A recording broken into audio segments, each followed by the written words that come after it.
आई हे चालतं बोलतं विद्यापीठ आहे, नव्हे तर ते संस्कार पीठ आहे, नव्हे तर ते संस्कार पीठ आहे. आईसारखे दैवत जगी कोण आहे, आईसारखे दैवत जगी कोण आहे. यातच आपले संस्कार आहे, यातच आपले संस्कार आहे. नमस्कार बालमित्र मैत्रिणींनो, आज मी तुम्हाला शामची आई या पुस्तकामधील पत्रावर ही गोष्ट सांगणार आहे. कोकणामध्ये बऱ्याच घरात पत्रावळीवर जेवायची पद्धत होती. साधेपणात किती सुंदरता स्वच्छता असते. ताटाला ती कलई लाव, नाहीतर पोटात दवडा घात सारी.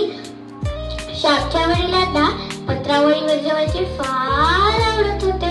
बायकांनाही त्रास कमी. ताटे घासण्यास नको. शामचे वडील सकाळी शेतात जायचे अन फिरून येताना फुले, पत्रावळी करिता पाने अन कोकणात पत्रावळीस धार्मिक संस्कृतीत स्थान दिलेले आहे. पत्रावळी वड, पळस, धामी, मोगरी इत्यादी झाडाच्या पानांची बनत. कोकणात पत्रावळीवर एक म्हण होती, पत्रावळ्यानी जोडा तर जावई शहाणा. म्हणजेच पत्रावळ लावण्यापूर्वी ज्याला त्याच्याहून कठीण असा द्रोण लावता येतो तो जावई शहाणा असायला पाहिजे. बरं का माझ्या दोस्तांनो, शामला तर पत्रावर मुळीच जमत नसे आणि द्रोण ते तर जमतच नसे. शामच्या घरी एक नियम होता, प्रत्येकाने स्वतः लावलेल्या पत्रावळीवर जेवायचे. पण काय, शामला तर काही पत्रावळ लावताच येत नसे. एके दिवशी शामच्या आई शामवर रागावली व म्हणाली, शाम असं पत्रावळ लावायला शिक, नाही तर जेवायला मिळत नाही. यावर शाम भरतो कसा, मी नाही लावणार काही पत्रावळ, मी नाही लावणार. शामची बहीण अक्का माहेरी आली होती. ती छान पत्रावळ लावत होती. ती म्हणाली, ये शाम, मी तुला शिकवते. पण शाम म्हणाला, मला नाही शिकायचे, जा. शाम काही गमलाच नाही, त्याने काही पत्रावळ लावलीच नाही. रात्र झाली. सर्वजण आपापली पत्रावळ लावून जेवायला बसले. पण शामच्या आईने शामचे पान मांडलेच नाही. सर्वजण शामवर हसू लागले. शामची बहीण अक्का शामची बाजू घेत बोलत होती, आई आज जेवढे रे त्याला, उद्या लावेल तो पत्रावळ. पण शाम रागाने फुगला व ओसरीवर जाऊन बसला. आता त्याच्या पोटात भूक लागली होती. त्याला वाटले, हे कोणी आपली समजूत घालण्याकरिता. तेवढ्यातच शामची बहीण अक्का तिथे आली व म्हणाली, अरे शाम, मी सासरे गेल्यावर थोडीच तुझी समजूत काढायला. चल उठ बरं. हवं तर 3 पानाची ठेकोळी लाव.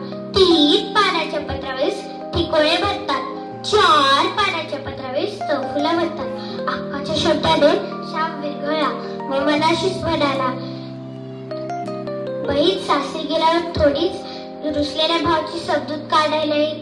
2 दिवस ती आली आणि मी तिच्याशी नीट वागलो नाही.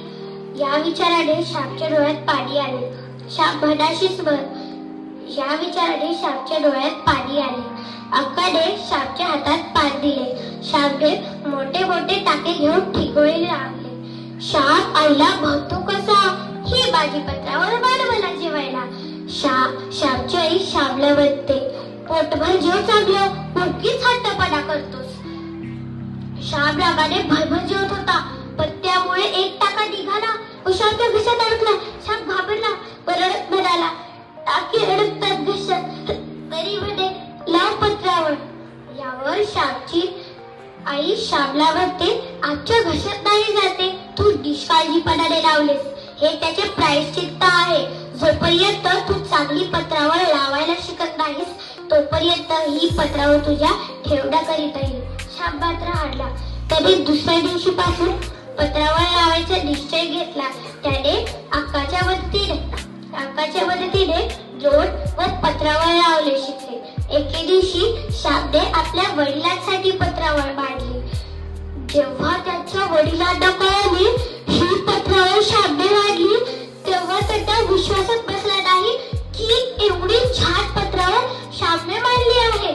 शामच्या वडिलांनी शामचे खूप कौतुक केले. साऱ्यांनी शामला शाबासकी दिली. शामची आई शामला म्हणते, शाम उगीच हट्टपणा करतोस, म्हणतोस मला हे येणार नाही ते येणार नाही. अरे ज्याला आपल्यापेक्षा एखादी गोष्ट चांगली करता येते ना, अरे ज्याला